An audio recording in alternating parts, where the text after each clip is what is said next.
Ito ang mga huling sandali na nakita ang buhay si Isabel Sofia. Siya ay naiulat na nawawala noong March 19 at ang Pulis Pasig ay nagtalaga ng Special Investigation Task Group para siya ay hanapin.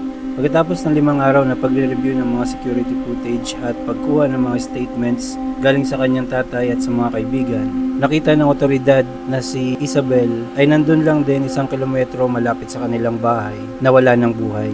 Mga ka-A to Z, sensitibo pong balita. Maging maingat po tayo sa komento. Na-recover ng pulisya ang bangkay ng isang babaeng nakabigti sa isang compound sa Barangay Santolan, Pasig City.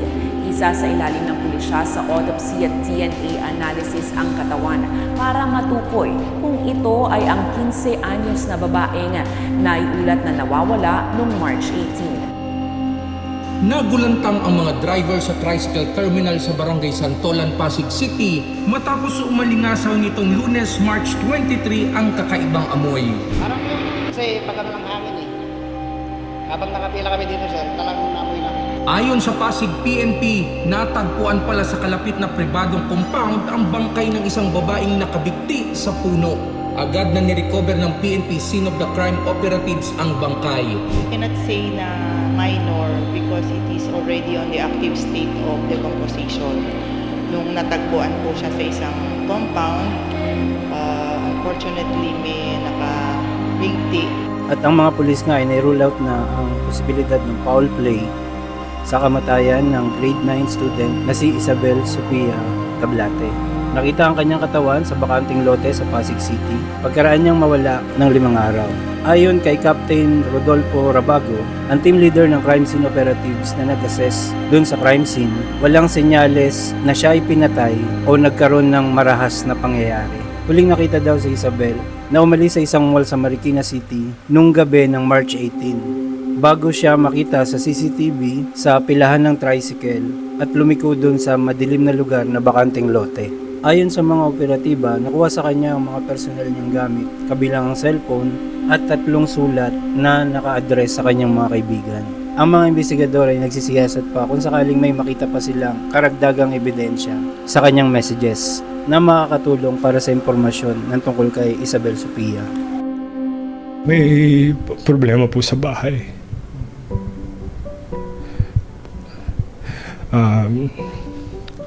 Sabi po niya, siguro po yung importante na lang, ako po na daddy niya, hindi na daw po tulad ng dati. Na nag-iba na daw po.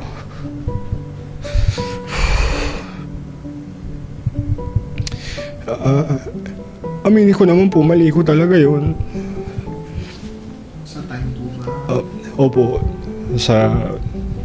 wala na daw akong time sa kanya, absent father na daw. Ito po, kinukot ko po yung mga kinukwento niya sa mga friends niya. Na hindi naman po yun ang intention ko since may sarili na po siyang kwarto. Pag chinecheck ko, since 15 years old na rin po siya, pag silip ko may ginagawa, ang iniisip ko po, since lumalaki na siya, 15 na siya, bibigyan ko po siya ng space, ng privacy. Hindi po pala dapat ganun. Kung ano man ang pagkukulang ni Daddy, at natanggap ko na naman na ako talaga mali. Nakakasalanan ko ito lahat. Sana bigyan. Sana bigyan mo ng chance si Daddy. Pasensya ka na, anak, kung hindi na ako yung dati. Tulad ng sabi mo, hindi na ako yung tulad ng dating daddy mo. Bigyan mo lang ng chance si Daddy. Kung galit ka kay Daddy, huwag mo na lang, kahit huwag mo isipin si Daddy, yung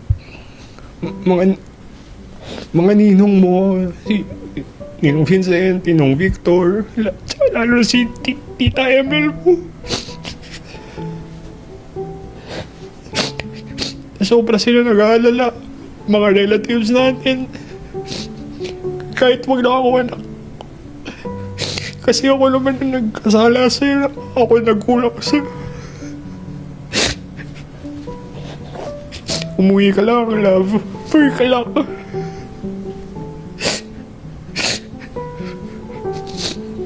Miss ka na namin. Mahal na mahal ka namin, no?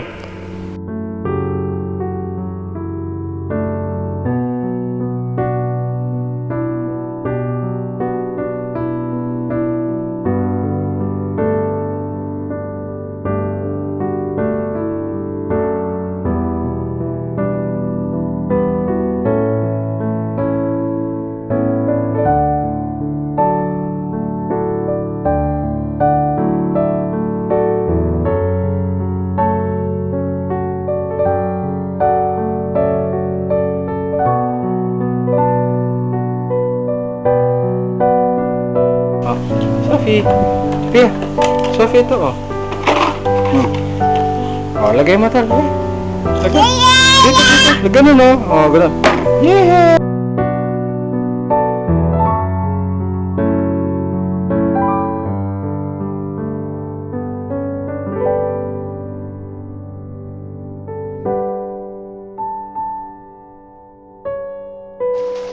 Careful,